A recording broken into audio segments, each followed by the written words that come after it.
Energetic welcome to all of you on my YouTube channel.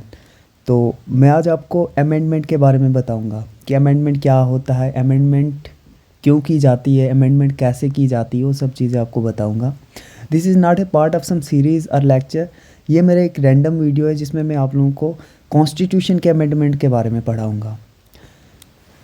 So stay tuned with me till the end of the lecture.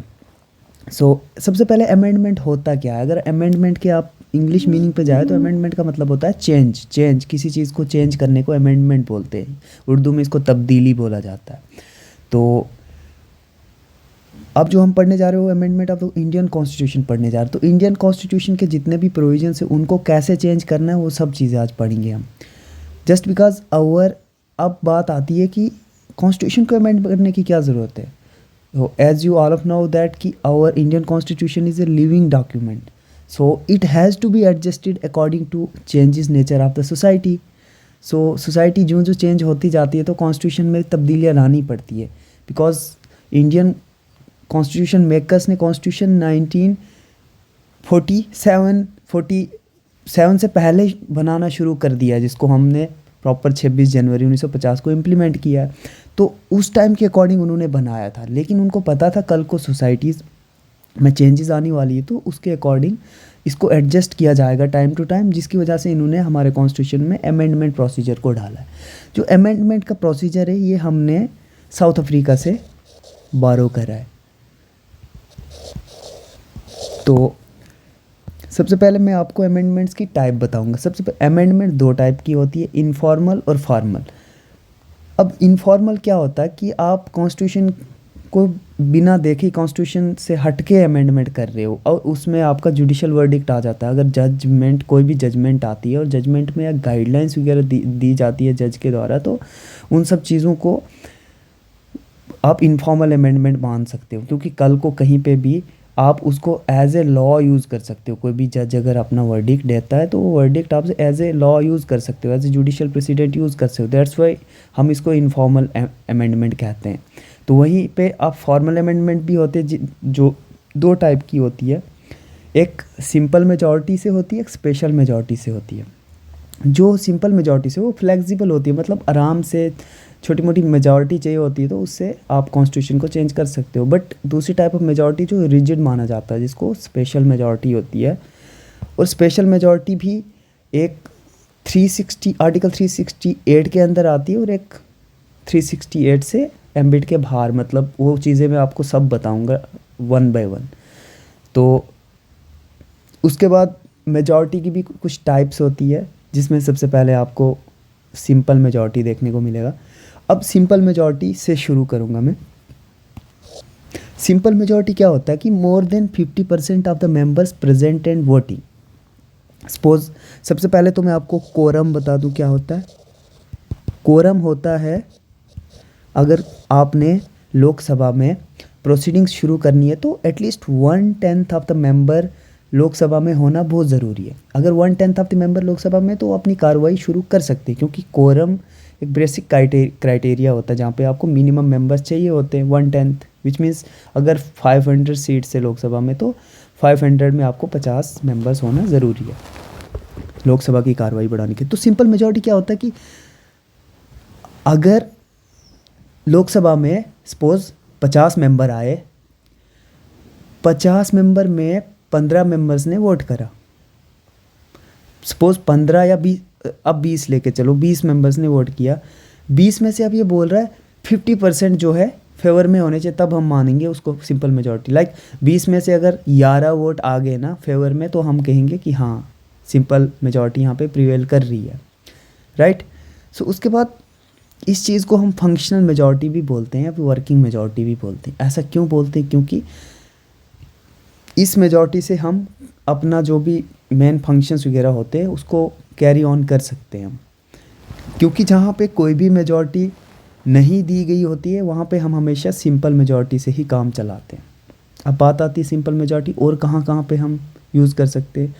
तो simple majority हम कहीं पे भी financial bills अगर पास करवाने हो वहाँ पे यूज़ कर सकते हैं। उसके बाद आर्टिकल 2 और 3 के तहत जो अमेंडमेंट्स होती है, आपको अगर पता नहीं हो तो आर्टिकल 2 और 3 में क्या होता है कि स्टेट की बाउंड्रीज़ को अल्टर कर सकती है पार्लियामेंट। स्टेट की बाउंड्रीज, स्टेट को यूनियन टेरिटरी बना सकती है, यूनियन टेरिटरी को स्टेट बना सकती है, दो स्टेट को एमलगेमेशन कर सकती है, लाइक मर्ज कर सकती है, जैसे कि अभी यहाँ पे उनको अलग कर सकती है, जैसे हमारा जम्मू एंड कश्मीर में हुआ है अभी, लाइक जे को 2 यूनियन टेरिटरी में बाइफरकेट कर दिया है। Okay, so no confidence motion.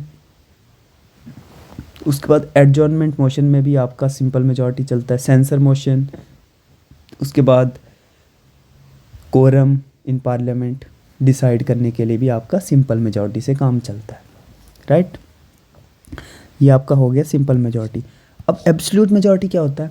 Absolute majority होता है 50% of the total membership of the house. Suppose अगर लोकसभा में 500 सीट्स हैं तो 500 सीट का आधा मतलब 250 सीट्स अगर आ गई, मतलब +1 होता है, 251 सीट्स अगर आ गई तो आप कह सकते हो वहाँ पे एब्सोल्यूट मेजॉरिटी है, राइट। तो वैसे ही एक टाइप की मेजॉरिटी होती है जिसको इफेक्टिव मेजॉरिटी बोलते हैं। अब इफेक्टिव मेजॉरिटी थोड़ा हटके होती है एब्सोल्यूट मेजॉरिटी से। अब मैं बताऊंगा कैसे।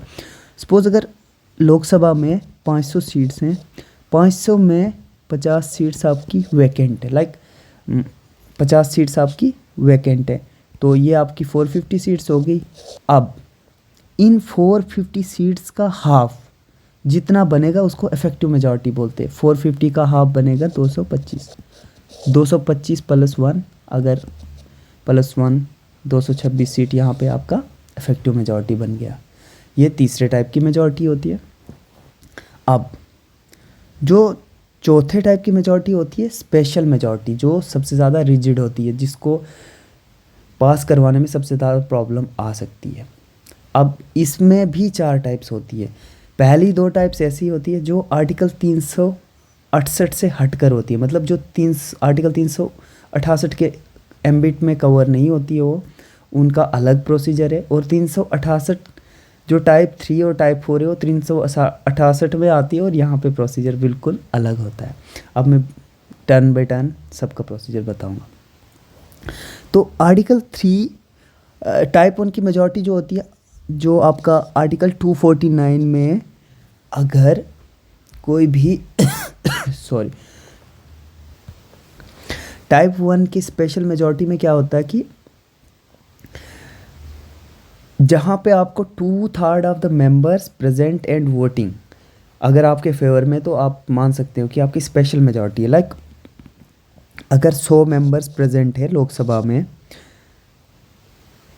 तो 100 में अगर 80 मेंबर्स वोट कर रहे हैं तो 80 का 2/3 जितना भी होगा, लाइक 80 का 2/3 आपका होगा 52 प्लस, मतलब अगर आपकी 52 प्लस सीट्स है तो आप समझ सकते हो कि आपकी मेजॉरिटी है। और ये वाली मेजॉरिटी हमें कहाँ पे काम आती है? जहाँ पे लोकसभा को पार्लियामेंट को पावर देनी है कि वो स्टेट लिस्ट में से लॉ बनाए, तो इन केसेस में आप इस टाइप की मेजॉरिटी का यूज़ कर सकते हो। सो वहीं पे टाइप 2 मेजॉरिटी में क्या होता है, 2/3 of the total membership of the house, which means अगर लोकसभा में 500 सीट्स हैं तो लगभग 310 प्लस सीट्स होना बहुत ज़रूरी है। और इस टाइप की मेजॉरिटी को हम इस टाइप की मेजॉरिटी को हम प्रेसिडेंट को इम्पीच करने में लगाते हैं। और जो सबसे डिफ़िकल्ट मेजॉरिटी होती है ना, मेरे हिसाब से special majority which comes under the ambit of article 61, यही होती है। प्रेसिडेंट को इम्पीच करना बहुत डिफ़िकल्ट बात होती है, क्योंकि यहाँ पे 310 प्लस मेंबर्स की मेजॉरिटी का होना बहुत ज़रूरी होता है। Fine. So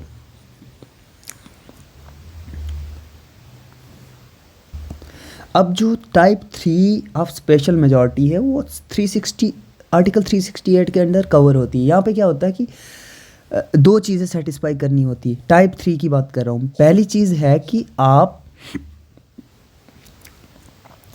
2/3 of the members present and voting. ये दूसरी क्राइटेरिया होता है majority of the strength of the house, majority of the total strength of the house, which means 2, अगर हाउस की स्ट्रेंथ 550 है तो 272 अराउंड 73, 273 के अराउंड अगर आप सीट्स आती है आपको, तो हम इस टाइप की मेजॉरिटी। अब मैं इसको दो टाइप की देखना, आप कंफ्यूज हो रहे होंगे कि 2/3 of the majority present and voting, और फिर नीचे की total majority of the total strength of the house. ये दो कंडीशंस क्यों रखी है? यहाँ पे ऐसा भी तो हो सकता था कि 400, अगर 400 मेंबर्स है हाउस में, 400 में से 2/3 वहाँ पे प्रेजेंट है और वोट कर रहे हैं, तो 2/3 उनका कितना बनेगा? उनका 2/3 बनेगा अप्रॉक्स 266 लाइक दैट।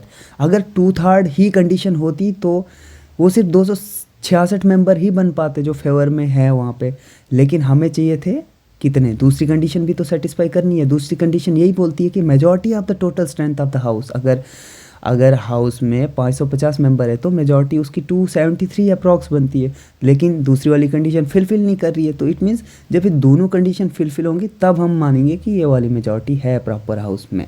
और इस टाइप की मेजॉरिटी हमेशा 3 या 4 चीज़ों में लगती है। लाइक अगर आपको फंडामेंटल ड्यूटीज़ को चेंज करना है, या फिर आपको directive principles of state policy को चेंज करना है, इस टाइप के केसेस में, या फिर आपको फंडामेंटल राइट्स के चेंज करनी होगी, तो इस टाइप की मेजॉरिटी लगती है। अब लास्ट टाइप की मेजॉरिटी जो है वो है टाइप 4, और ये भी आर्टिकल 368 के अंदर कवर होती। इसमें क्या होता है? इसमें बोल रहा है कि पहली कंडीशन जो है वो होनी चाहिए कि ये टाइप 3 जो अभी तक हमने पढ़ा वो सब चीज़ें इसमें फुलफ़िल होनी चाहिए। पहली कंडीशन ये। और दूसरी कंडीशन ये है कि इसमें स्टेट की अप्रूवल भी चाहिए होती है। मतलब कि 50% ऑफ द स्टेट्स रेक्टिफाई नहीं जब तक करेंगे तब तक हम इस टाइप की मेजॉरिटी को नहीं मानेंगे। इस टाइप की मेजॉरिटी तब तक नहीं हो पाएगी जब तक 50% ऑफ द स्टेट इस चीज़ को रेटिफाई नहीं करती है। अब 50% जो स्टेट रेटिफाई करेंगी, अब वो भी मैटर करता है उनको स्पेशल मेजॉरिटी से रेटिफिकेशन करनी है या सिंपल मेजॉरिटी से। तो आंसर है उनको सिंपल मेजॉरिटी से ही रेटिफिकेशन करनी होती है। इस टाइप की मेजॉरिटी हमें चाहिए होती है जब हमें कोई फेडरल स्ट्रक्चर चेंज करना होगा, या हमें आर्टिकल 368 को इटसेल्फ चेंज करना हो, या हमें प्रेसिडेंट के इलेक्शन के बारे में कोई अमेंडमेंट करनी हो, या यूनियन एंड स्टेट की पावर्स का कोई बात हो रही है, तो उस टाइप के अमेंडमेंट करने के लिए हमें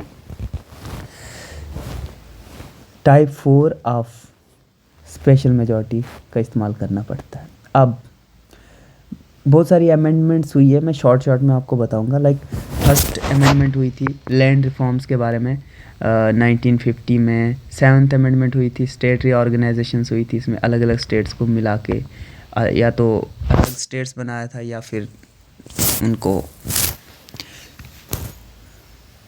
जोड़ा था, कुछ स्टेट्स को कुछ को बनाया गया था। वैसे ही 17th अमेंडमेंट हुई थी जहाँ पे 44 एक्ट्स 9th शेड्यूल में डाले थे। 9th शेड्यूल लैंड रिफॉर्म्स के बारे में अगर आपको नहीं पता होगा तो।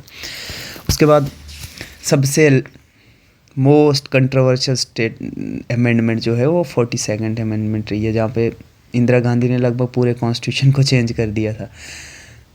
ओके, सो वैसे ही 44th अमेंडमेंट आया गया था जिसमें इन्होंने 42nd अमेंडमेंट जो ब्लंडर किया था उसको सुधारने की कोशिश की गई थी। 52nd अमेंडमेंट आया, फिर एंटी डिफेक्शन लॉ आया वहाँ पे, और भी इसी तरीके से बहुत सारी अमेंडमेंट आई। तो I think it's enough for today. Hope that आपको समझ आया होगा थोड़ा बहुत मेरा प्रयास जो किया है मैंने।